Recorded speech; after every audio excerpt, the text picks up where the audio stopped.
Rocky, another pretty complete game on both sides of the ball.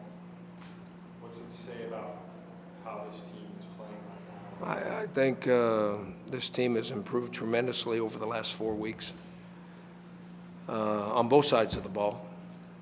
I think and I'm trying to remember this, but I think after the Penn State game, I said in the second half our offensive line got better.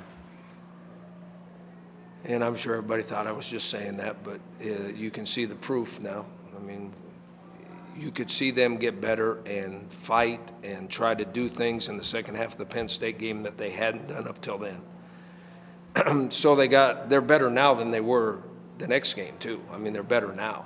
So they're starting to get some confidence. They're starting to move people off the ball. They're getting seams big enough for DJ and Chase to make some people miss. And then what you don't see, I don't think, in the last 2 weeks, our wide receivers have done an outstanding job of blocking. And I think that was missing. I think that was missing in our running game. But now if one of our running backs pops out of there and breaks to the sidelines, there's not a safety or a corner there just to hit him.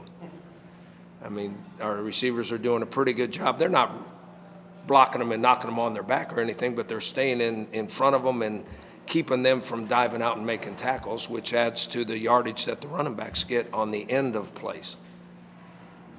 Some of them that they broke outside, that's because the corner was blocked.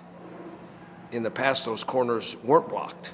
And then the corner would come up and make the tackle for a 5, 6, 7 yard gain.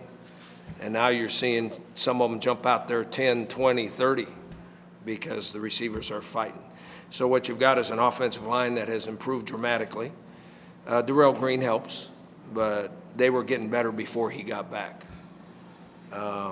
They've gotten better dramatically, and then the receivers are doing a pretty good job of blocking.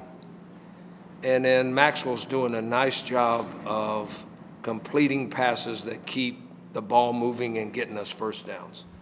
So they're much better now than they were 4 weeks ago. Coach, on Tuesday, you said that because of the short week, you're kind of worried you might blow an assignment on defense. We did. The long run, we blew an assignment in the second half. Well, I'm sure we blew more assignments than one, but that's the one that you saw because it hurt us. But other than that, I guess we're surprised. I mean, on Thursday, do you feel like you completed enough preparation heading into the next game? Did you feel like? Obviously we did because we played well, but you're always concerned because there's a delicate balance this time of year. There's a delicate balance on practicing them enough and being physical enough that they're ready to play and making sure they're fresh and healthy for the game. Early in the season, you have more players because you get some guys injured as you go. But early in the season, they're kind of fresh and they like to hit people. And late in the season, they're beat up. I'm sure Utah State is beat up. Our guys are beat up now. I mean, we've played, I got to count it, 8 straight games without a break. 8 straight games. So you play 7 straight games and then you have a short week. That's a hard thing to do. So it's a delicate balance of giving them enough practice to get enough reps so they can play well and still have them fresh enough to play on Friday night. And obviously that we handled it pretty good as coaches and the players handled it pretty good because they played their best game of the year tonight. I think the expectation would be for a good close game tonight. How much do the turnovers create a snowball momentum? It's totally the turnovers. If they don't turn the ball over, I think it's going to be a very close game all the way to the end. Might even go to an overtime or something. Turnovers give tremendous momentum shifts to the teams that get the turnover. And then our offense did a really nice job after the defense turned the ball over of scoring points after it. So that adds on to itself. Same thing happened for them against Boise. We were just lucky enough to be the ones on the receiving end tonight where we made some, well, I'm going to say we caused some turnovers because the players made some good plays to cause those turnovers.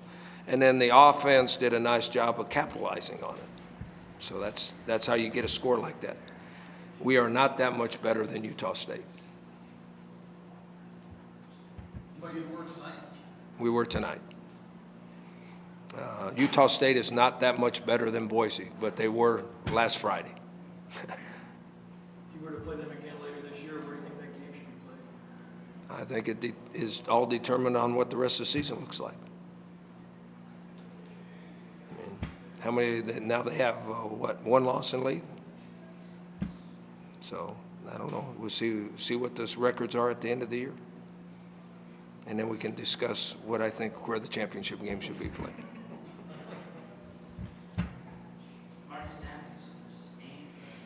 I don't know. I mean, he went out and I saw them taking him down to X-ray or something. So I mean, he was walking down there. So he wasn't limping and he wasn't on crutches or nobody was helping him walk down there. So I'm hoping he's okay.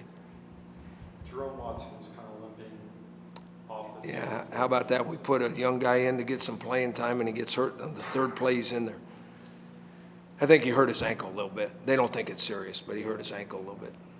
Well, same thing with Stamps. I mean, it was his second carry. And the guy, it looked like the guy's helmet hit him right straight on. Yeah, I hope he's okay. I saw the hit too. It looked bad. Yeah. Rocky, the fast starts, because you guys have not played from behind yet in the Mountain West. And how big is that, given the kind of offense you have and the defense you have, to get these, these 14-point leads or? Well, a 14-point lead is a pretty good deal. A one touchdown or one field goal lead is not a big deal. I mean, that stuff happens all the time. But if you can get ahead by 14 or so, it makes things much easier. You can be much more aggressive on defense because if you give up a cheap one like we did, you give up a cheap one, you're still ahead. I mean, so it helps when you're ahead, sure. It's 45-0 for you guys in the last 4 games. Really? First quarter. Is that your stat or Mike's stat? I don't count that high. But no, 45-0, that's. No, I think obviously it helps. Obviously it helps. You'd rather be playing when you're ahead than behind. Defensive scheme-wise, Rocky, what do you feel like you guys did with them schematically that worked so well? I think we do a decent job of coaching. I think we give our players a good enough scheme that it gives them an opportunity to play well. Okay? And that's all a coach can do. Playing that good as players, that's not coaches. That's them taking a pretty good scheme and making it work. And I mean, the players, they're learning their assignments, they're learning the scheme, and then they react correctly, and they're very, very aggressive. And normally that means you play pretty good defense. Is this a group that has the ability to maybe assimilate all those ideas a little bit better now because of their experience? The first defense, we do some very complicated things on defense, much more so than most college defenses. I mean, we do some very complicated things. And the first group is fine with it. I mean, they learn it and they know how to react. And we had a young safety that now is reacting the right way where he didn't the first couple times he started.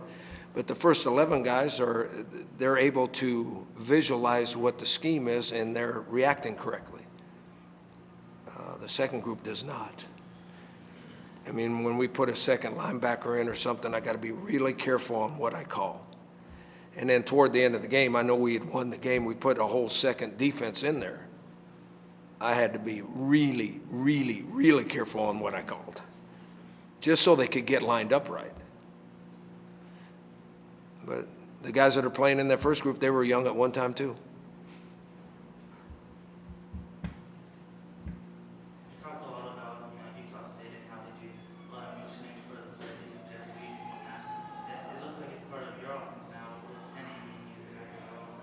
Yeah, what we're doing with Penny is very similar to what they do. You have to have a unique player to do that with, and we think Rashad's a pretty good player, but he doesn't get to play because we got 2 really good tailbacks. So you have to find a way to get him on the field. And now I'm going to forget the young man's name, but their wide receiver number 4 is an exceptional player, most explosive player on their team. And they use that to try to get him the ball other ways than throwing it to him. They're trying to get him the ball so he can carry it. I mean, a lot like we do with Pumphrey. Get him out there and throw it to him and let him see what he can do in the open field. But their number 4 is that way, and then their quarterback's that way. So they do a lot of things with all that mirrors and smoke and mirrors going by you, and they're all blocking for the quarterback to run a sweep or something. So, yeah, I mean, you have to have unique players to do that stuff with, and they've got a couple of very unique players. It was kind of early in the game, but the first time I remember when Barry got the sack, it looked like it was a screen pass to number 4. But Myers didn't really kind of how much was that just your DBs covering it well.